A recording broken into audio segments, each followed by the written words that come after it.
Where do you want to start? Let's start with the obvious one. Elon Musk. I mean, the problem I've got with this is, because he's so up and down, there's always going to be that moment. And of course, much was said before Christmas about Elon Musk, Mar-a-Lago, Nigel Farage, the picture. He's going to make this donation. It's going to turn everybody, you know, to realise that reform could be the next government. And then because Nigel, I think quite rightly, says, I don't want Tommy Robinson in the Reform Party. I don't think that's right. I don't think it's the right look. He sends this message saying, Reform needs a new leader. He should be ousted. He's not up to. What's your response, Isabel? Well, the truth is that I was really quite shocked. You know, this just came out of the blue yesterday, didn't it? And I initially thought, has his account been hacked? I mean, he actually owns X, so presumably his account can't be hacked. But that was my initial reaction. And then actually, the more I've thought about it, the more I realised this is his personality and this was always going to happen. Yeah. And it will happen with Trump as well. He will turn on Trump at some point, possibly sooner than later. And there is an argument that it's better that this has happened early for reform than that relationship continued to build over a period of time and then Musk suddenly turned on the party leadership. In a sense, it's meaningless. You know, Nigel Farage is going absolutely nowhere. There's nobody that I'm aware of within the Reform Party that thinks that Nigel Farage is not a strong enough leader. I mean, you can accuse him of many things, but lacking strength is not one of those. And I know we've had Ben Habib on today. I actually didn't hear the interview just now.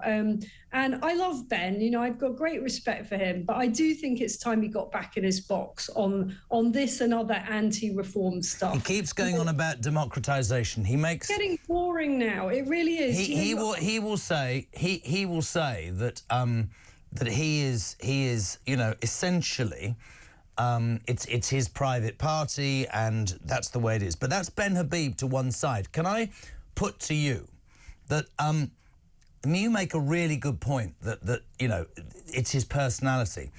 Was it a misjudgment to align yourself that close, for example, to not you, the party, to somebody who is always going to be like that? Is it... I mean, I think he's dead right about Tommy Robinson, Nigel Farage. I think it's absolutely spot on. There will be people who disagree with me and say Tommy Robinson is a political prisoner. Tommy Robinson has broken the law on several occasions. If reform is not going to be looked at as some right-wing rabble, racist mess of whatever that people said before, certain difficult decisions have to be made. But what other people are saying, which is what I want your response to, is don't lose all your beliefs or your values and become too centrist and moderate just to be elected. And I think that's probably what we can take from this without going down the Elon Musk route. Do you know what I mean?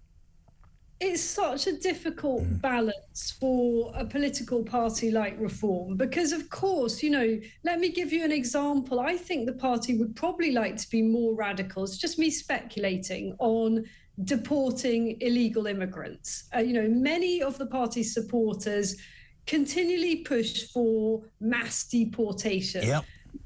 I think I'd like to see mass deportation personally.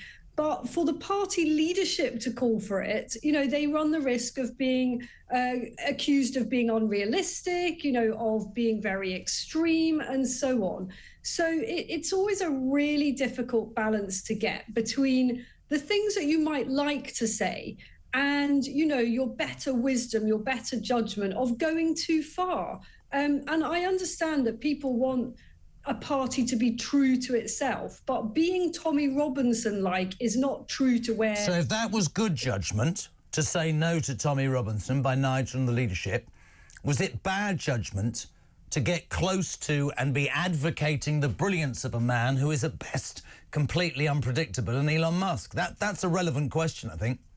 So I wouldn't have said that as any kind of misjudgment. For a start, I'm not sure that the Reform leadership kind of engineered this as such. I mean, the whole thing about a huge donation was very much whipped up by lots of people who thought it would be a great story. And it is a great story and it might yet happen. I mean, we know this because we had on Talk earlier today on Mike Graham's show, we had Elon Musk's father, who said, well, look, a donation is still very much on the table. So I don't think it was a mistake for Nigel Farage to meet Elon Musk at Mar-a-Lago. That happened quite organically, I think, on the night of the election. And I don't think it's a mistake to say, look, I think it's brilliant that Elon Musk is taking such a close interest in British politics. You don't have to agree with everything he says to in some way be pleased that he thinks we've still got something worth fighting for in this country.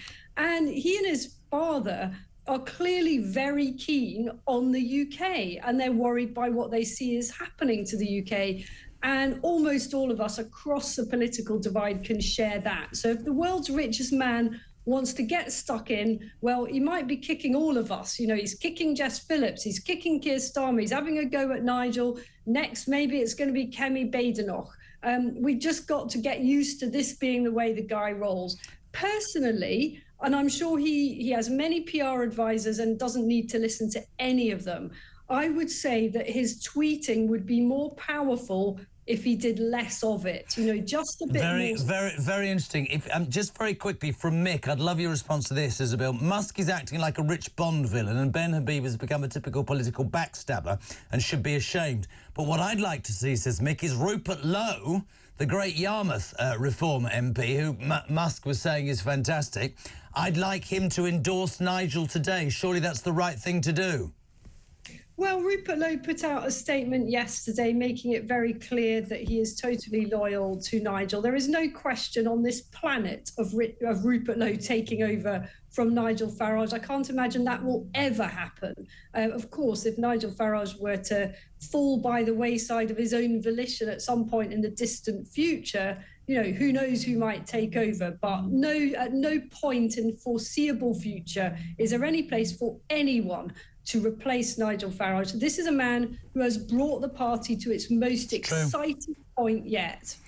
Before I talk to you about some domestic stuff, there's a reason I keep looking up, because there's a very ironic moment going on in Washington at 1:14 as Kamala Harris, who looks like she's got vinegar under her nostrils, oversees the certification of Donald Trump's election victory, and she keeps having papers passed her and going, ooh, like that, oof, oof.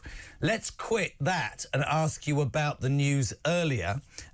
Justin Trudeau, Canadian Prime Minister for the last 9 years, announcing his resignation. They asked me to sum it up. I went, great. Another liberal lefty wokist disappears into thin air. We're the only country left with a socialist, a woke socialist in front now, aren't we? I mean, all of Europe's going to the right. He's disappeared before Trump arrives.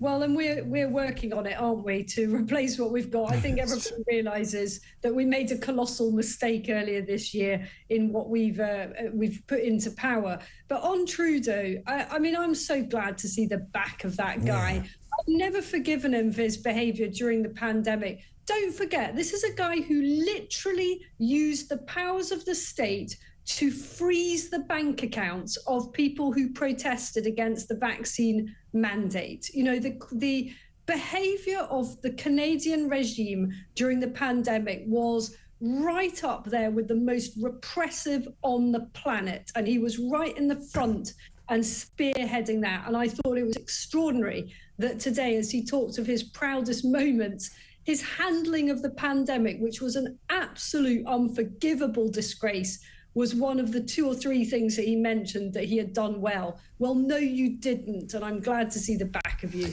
Right, that's America, that's Canada, and that's Musk. We're gonna shoot through these because I know exactly what my good friend who I gave flu to thinks.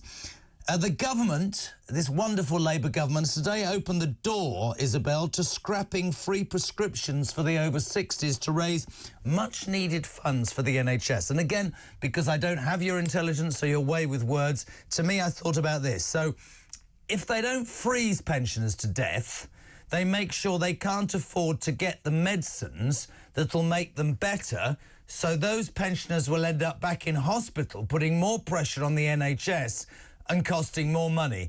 These people are nuts, aren't they? I mean, I just wonder if they've got a political death wish. Yeah. How is it that they keep making these colossal misjudgments? I mean, tinker around with all sorts of other things, but don't stop free prescriptions for the over 60s. You know, I'm pretty hard line on, you know, the waste in the NHS, areas where you could absolutely run a red line through so much of what the NHS does and doesn't do, and save billions of pounds. But I wouldn't actually scrap this one small thing that is really quite essential for older people. I mean, if you have to start paying for prescriptions, it does add up quite significantly. It's unbelievable. Other news today, this would be your favourite. Foreign nationals are more than 3 times more likely than people from Great Britain to be arrested for sexual offences. 3 times more. So foreign criminals are 3 times more likely to commit sexual offences. So it begs the question, why don't we just close our borders and make it less easy for people to come to this country? How many times have we had this chat, for goodness sake? And why don't we start deporting the ones that do this stuff before they get a chance to be repeat offenders?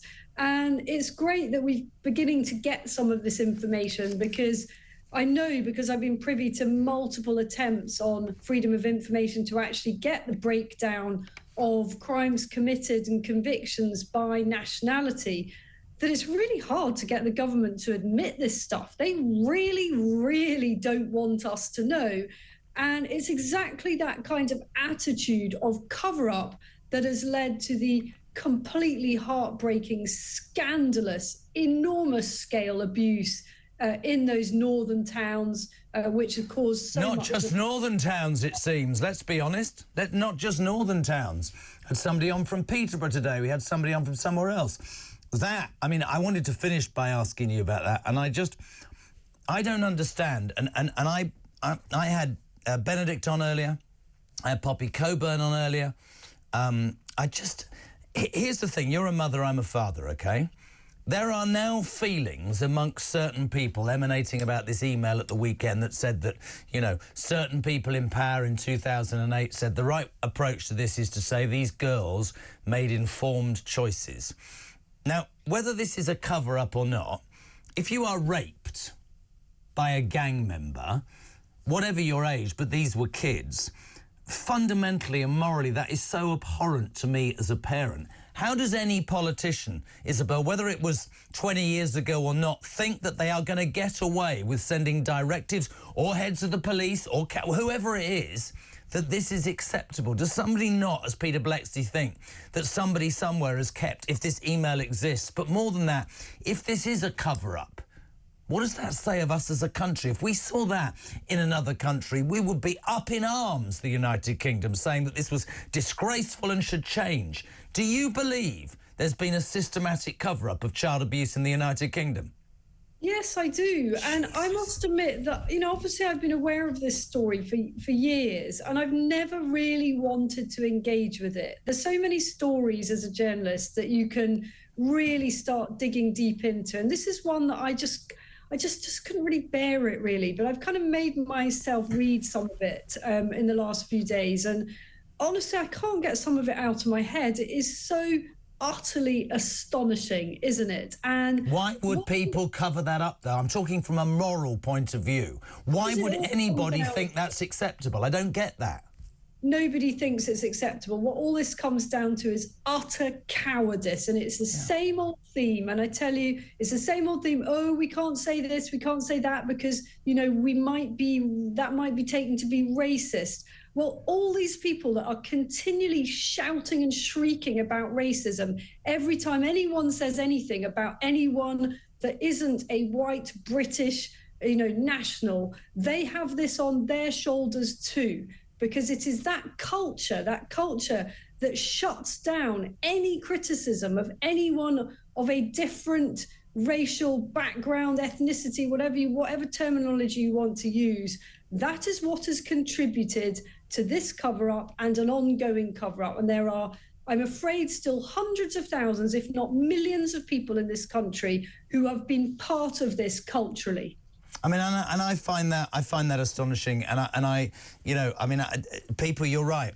People will say, by saying what you're saying, Jezza, you're being racist. By saying, what is the fact that it took 8 years for British Pakistani men in Rotherham and Rochdale to be brought to justice for raping young white English girls? I got sent a text earlier. I read it out. Certain people went, whoa, on text. Would we have waited 8 years if white men had been raping Muslim girls? I don't care which way round that is. For me, the truth is that if we do not look after, for example, pensioners and children, what are we as a society, Isabel? That's what I'm saying. I think it's disgusting, and I don't think it's going to go away. I mean, Yvette Cooper's been in the Commons just now. This is going to go on, and I think it could go to the very top. I really do. I really do. Do you know, I think it could, and I hope it does, because ultimately, you know, we know what position Keir Starmer was in for many years, and he must have known something about quite a bit of this. And the scale of it is truly jaw-dropping. And, you know, we've seen how quickly our law enforcement and courts can act when they get a directive from the top saying, shut this down, you know. Far right, get them all off the streets. Absolutely. Yeah. How come they were so quick and efficient and brutal and draconian on that? You know, a few tweets, a bit on social media, you go to jail for a few years, but, you know, rape a few young girls and, you know, it's all kind of, well, let's just brush that under the carpet. Disgraceful. Listen, it is always a pleasure. I'm slightly concerned that you are blaming me for giving you flu now. Am I forgiven or not? Absolutely not. You've got a lot of ground to make up. Was Richard sympathetic to you?